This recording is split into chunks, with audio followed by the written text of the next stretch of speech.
नमस्कार दोस्तों, आप सभी का स्वागत है आपके चैनल शिवा स्टडी पर। चलिए आज शुरुआत करेंगे क्लास 7 का गणित में साधारण ब्याज पढ़ेंगे चैप्टर 10 का। देखिए इसमें कुछ महत्वपूर्ण बिंदुएं हैं, उनको जानेंगे। कुछ चीजें हैं जिसको जानना जरूरी है प्रश्न वाली 10.1 को हल करने से पहले। चलिए शुरुआत करते हैं। मूलधन। मूलधन क्या होता है? देखिए उधार ली गई राशि को मूलधन कहते हैं। उधार ली गई राशि, उधार चाहे हम लोग बैंक से लेते हैं, चाहे महाजन से लेते हैं, चाहे कहीं से भी लेते हैं। जब हम उधार लेते हैं और उधार के बदले में वो कुछ अतिरिक्त ब्याज के रूप में पैसा भी लेता है वो लोग, तो उसको अभी नहीं जानना है। बस इतना जानिए आप कि जो राशि हम लोग उधार लेते हैं उसी राशि को क्या कहा जाता है? मूलधन कहा जाता है। देखिए यहाँ पे लिखा हुआ है उधार ली गई राशि को, जो हम लोग उधार लेते हैं उसी राशि को क्या कहते हैं? हम लोग मूलधन कहते हैं। अब आते हैं ब्याज पे। उधार ली गई राशि पर दी गई अतिरिक्त राशि को ब्याज कहते हैं। तो जो उधार लेते हैं बैंक से चाहे महाजन से, तो उस पे कुछ ब्याज लेता है, ब्याज के रूप में कुछ अतिरिक्त पैसा लेता है। उसी अतिरिक्त पैसा को क्या कहते हैं? ब्याज कहते हैं। वो लोग अपना रेट बांध के रखें, चाहे वो महीना के हिसाब से चाहे साल के हिसाब से कुछ अतिरिक्त पैसा लेता है। तो हम लोग जब किसी से उधार लिए और लेने के बाद क्या करते हैं? कुछ निश्चित समय के बाद पैसा वापस करते हैं, तो उस मूलधन के साथ साथ क्या करते हैं? कुछ अतिरिक्त पैसा भी उसको पे करते हैं। तो उसी अतिरिक्त पैसा को, अतिरिक्त राशि को क्या कहते हैं? ब्याज कहते हैं। उसको हम लोग आई द्वारा निरूपित करते हैं। अब आगे देखिए मिश्रधन। एक निश्चित अवधि के बाद लौटाई गई ब्याज सहित मूलधन को मिश्रधन कहते हैं। अब मिश्रधन किसको कहते हैं?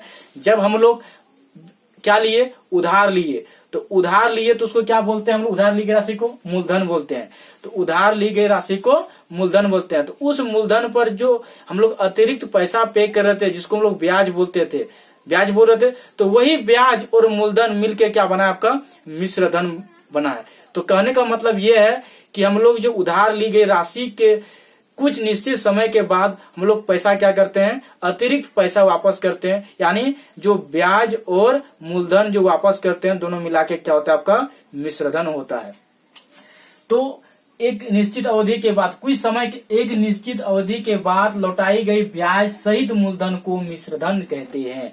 ब्याज सहित मूलधन, जो हम लोग मूलधन लिए थे किसी से, चाहे बैंक से चाहे कहीं से भी किसी से लिए थे, जो हम लोग मूलधन लिए थे, उस मूलधन के साथ कुछ निश्चित समय के बाद हम लोग उसमें क्या करते हैं? ब्याज सहित लौटाते हैं। तो ब्याज सहित जो लौटाते हैं, ब्याज और जो मूलधन को मिला के जो देते हैं एक साथ, उस एक साथ जो मिला के जो अमाउंट बनता है, उस अमाउंट को क्या बोलते हैं? हम लोग मिश्रधन कहते हैं।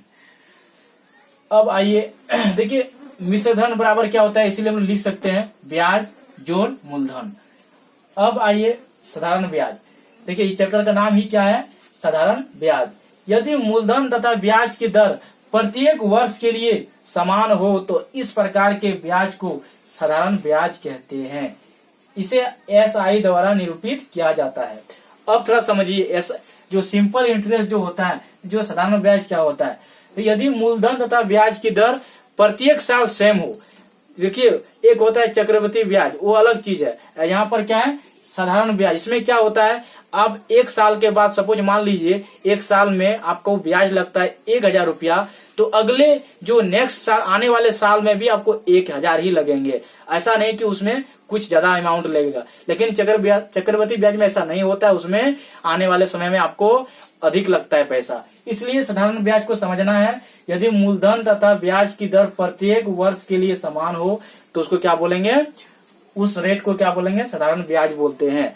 तो देखिए हम लोग कुछ सपोज, देखिए एग्जाम्पल लेते हैं। किसी से हम लोग पैसा लिए, एक साल के लिए पैसा लिए 10,000 रुपया, और 10,000 रुपया लेते हैं तो उसमें हम लोग ब्याज देते हैं 1,000 रुपया। तो ये जो 1,000 रुपया जो ब्याज दिए एक साल के बाद, तो जो ब्याज है क्या हो गया? ये साधारण ब्याज हो गया।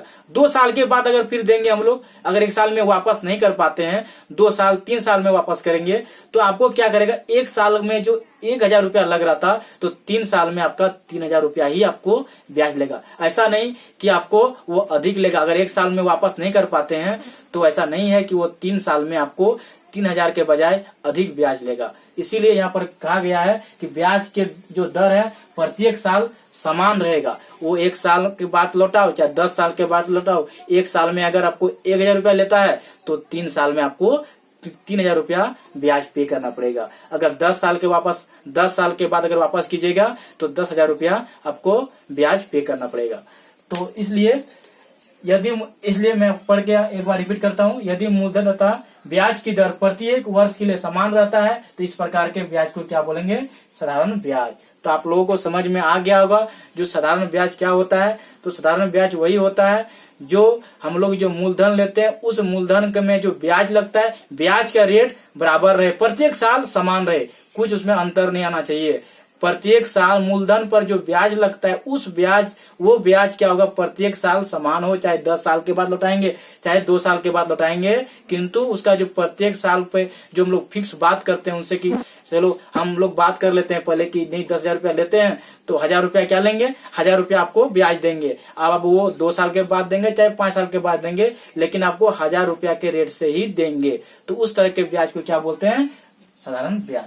तो इसका जो सूत्र होता है एसआई मतलब सिंपल इंटरेस्ट। तो क्या होता है P गुना R गुना T बटा 100। अगर सिंपल इंटरेस्ट निकालना हो तो क्या हुआ, मूलधन गुना R मतलब रेट होता है, रेट गुना T मतलब टाइम होता है। तो इसको गुना कीजिएगा बटा 100 होगा, तो आपका क्या होगा, आपका सिंपल इंटरेस्ट निकल जाएगा।